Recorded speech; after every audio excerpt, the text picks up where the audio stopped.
जलुछि नीलगिरी को लागिथिबा कुलडीहा अभयारण्य विभिन्न स्थान में जंगल जलुछि। प्रबल खरारे झांची पवन बहिबा संगको जंगल में निया पाई गरम रे अतिष्ठ आखपाख लोके 272.75 वर्ग किलोमीटर कुलडीहा अभयारण्यर विभिन्न अंचल में एबे निया व्यापी देखा मिली। आज केसीपुर पंचायत अधीनस्थ टकबंध अंचल में कुलडीहा सीमांत को लगी रही जंगल में निया लगी देखा मिली। महुल संग्रहकारी गछमूल परिष्कार पाई निया लगाई देउथुवा बेले निया जंगल आड़को व्यापुथुवा कहुछि। ए संपर्क में अधिक सूचना देउछन्ती आम प्रतिनिधि ब्रजपाणी। देखो तो प्रबल बर्तमान ग्रीष्म बालेश्वर जिला जो नीलगिरी अंचल बर्तमान प्रबल गरम लगी आम बर्तमान अच्छु कुलडीहा अभयारण्य सीमांत प्रबल झांझी बहुची। जो एत जोर जो खरा होती प्रबल झांझी बहुची किंतु कुलडीहा अभयारण्य सीमांत जंगल बर्तमान जलुछि। देखो आम बर्तमान अच्छु जंगल ठीक सीमांत अंचल एवं किसी यही अंचल किसी युवक मैंने ये जंगल जलुछि जंगल को जो देखिपारे वन विभाग पाखे किसी खोज खबर ना एवं स्थानीय युवक मैंने से आसिकी पत्र को सब अलग कर पत्र को अलग करने भितर सब लिभाई चेष्टा करें किसी लोकर प्रतिक्रिया रखा जो आम अंचल खबर पाई आसीलु। अच्छा ये जो कुलडीहा सीमांत अंचल में भाई ये बर्तमान लिभाऊँ प्रबल बर्तमान गरम अच्छी ये जो निया जलुछि आखपाखे जो आपण केते देखिले एत गरम रोच कि लगुच किए सर यहाँ आपे आपे लगी आम देखिकी आम आसिक लिभुचु केमितिका लिभाउछन डाल कंचा डाल देखिए लिभुचु एत गरम केमिति रोचन निया पाखे सर आम तो जानू केमती निटा जलला आम गरम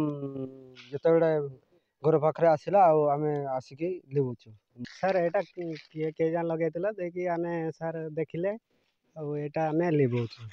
सेटा आज्ञा कही पारे केमती जलुछि आम तो देखलु जलुछि तो आसिलु आम लिभेया प्रबल गरम केमिति रोचन अभ्यास हो गलानी अभ्यास है आज्ञा जंगल पाख घर बोली आज्ञा। अच्छा ये जीवजंतु मैंने तो ये भयर सब जंगल गाँ मुहाँ होते हरिण कि संबर ठेकुआ सब गाँ मुहाँ होते जड़ीपुड़ी भी पामुस जीवन प्रति विपद भी होत विपद हो कहीं लोक मान आप धरवे जब लगुन सब धरवे आज्ञा धरिया चेष्टा कर वन विभाग कौन आसुना लिया लिया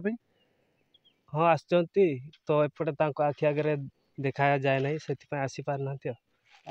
वन विभाग आखिरे पड़ी ना पाखे सूचना नहीं बोली कहते आम बर्तमान कहीपर जेहेतु बर्तमान टी निया थमीची आम भी चेष्टा भी करूँ ग्रामवासी मैंने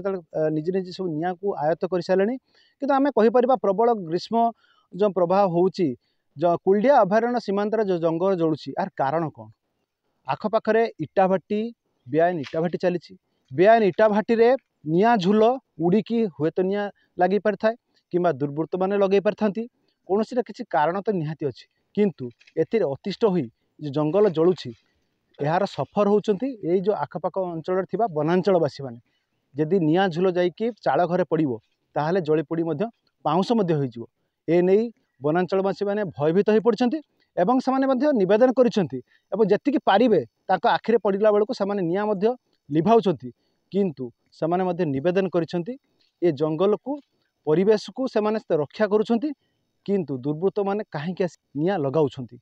एवं आमे भी कहीपर पूर्वर आम बारंबार भी